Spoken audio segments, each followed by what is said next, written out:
สวัสดีนะทุกคนเนาะมาพบสองหนุ่มน้อยบรรดาเส้นเก่าเส้นเคยทุกคน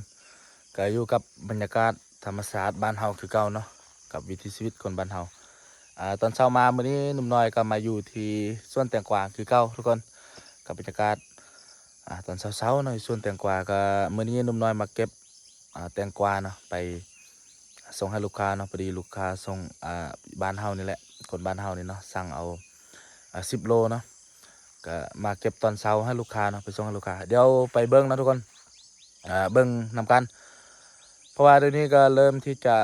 เป็นปลายๆแล้วนะของแตงกวาเองก็เก็บมาดนพอสมควรหนุ่มน้อยก็ห่างหายไปนานอยู่ที่สวนแตงกวานี่แหละบ่ได้อัปเดตหรือว่าบ่ได้ถ่ายวิดีโอให้ FC ทุกคนคนที่สนใจเกี่ยวกับแตงกวาเนาะแล้วก็ FC ที่ได้ติดตามการปลูกแตงกวา แต่ดนมาเนาะตั้งแต่แรกเลยเนาะตั้งแต่เริ่มต้นเดี๋ยวไปเบิ่งนำกันเนาะทุกคนไปเก็บนำกันแล้วก็จะได้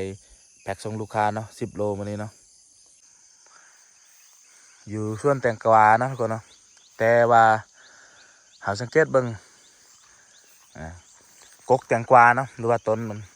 ก็เริ่มที่จะเรื่องแล้วทุกคนเริ่มที่จะตายแล้วเนาะมีเป็นล็อกเนาะมี4 ล็อกเครื่องกลางนี่ก็ถือว่ายังโอเคอยู่เนาะแต่ว่าล็อกไตสุดพุ่นเนาะตัวอยู่ลุมสุดพุ่นก็ถือว่า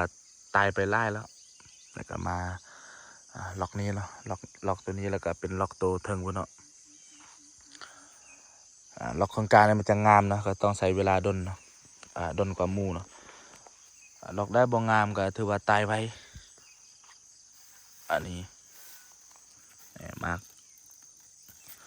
ก็มีโตอย่างน้อยก็ยังมีเนาะโตเริ่มที่จะอย่างดอกก็ยังมีนะทุกคนนี่ก็นี้เนาะแล้วก็นี่อันนี้ยังน้อยๆเนาะ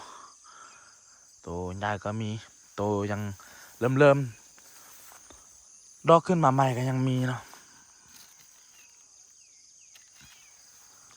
แต่ถือว่ามีหลายแบบหลายรุ่นแต่ว่าเรานี่เป็นมักไปปลายมาแล้วก็เริ่มที่จะโบ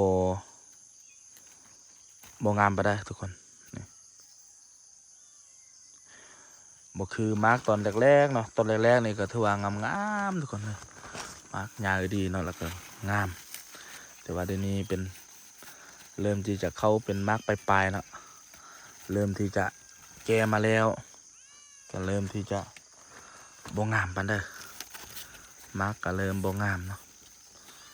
แล้วก็กกมันก็เริ่มตายไปแล้วอันนี้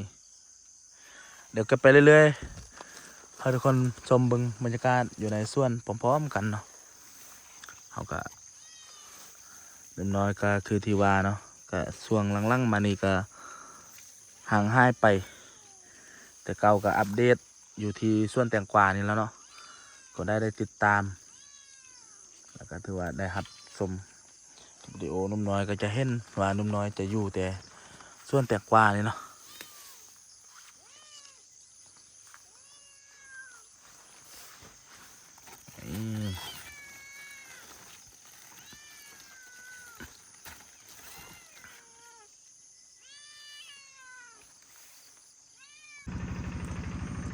เก็บมาเรื่อยๆคนเลย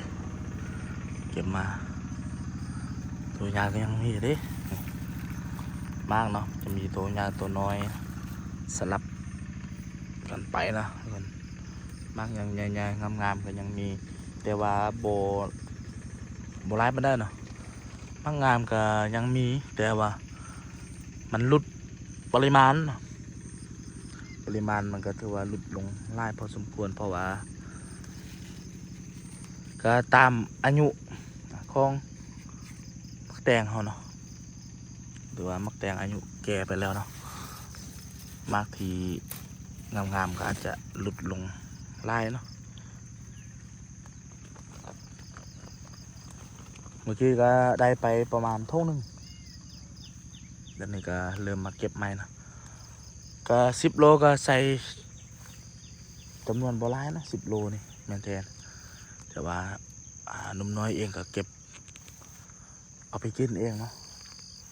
เก็บไปเพื่อแล้วก็เก็บเอา เอาไว้เฮือนเลยเอาไว้กิน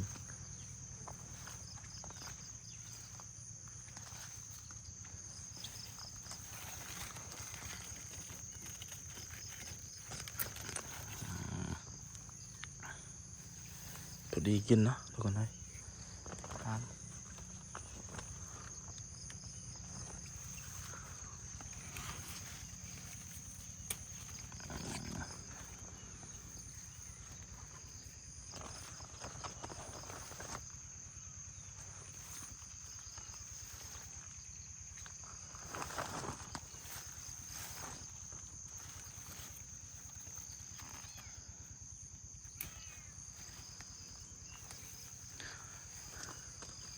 เดี๋ยวนี้ตามกำหนด10 โลเนี่ยก็ถือว่าเพียงพอเลยทุกคนอันนี้ตุ่มน้อยเก็บเพื่อไว้เนาะแล้วก็เก็บเอาไว้ไปกินเองปะไว้เฮือนตามออเดอร์ที่สั่งเนี่ยก็ถือว่าครบแล้ว10 โลนี่เพราะว่าเมื่อกี้ได้ทุ่งหนึ่งแล้วที่เขาเก็บสุดก่อนนั้นเนาะได้ไปทุ่งหนึ่งแล้วก็หนุ่มน้อยเอาไปไว้เนาะแล้วก็เอาอีกทุ่งหนึ่งมา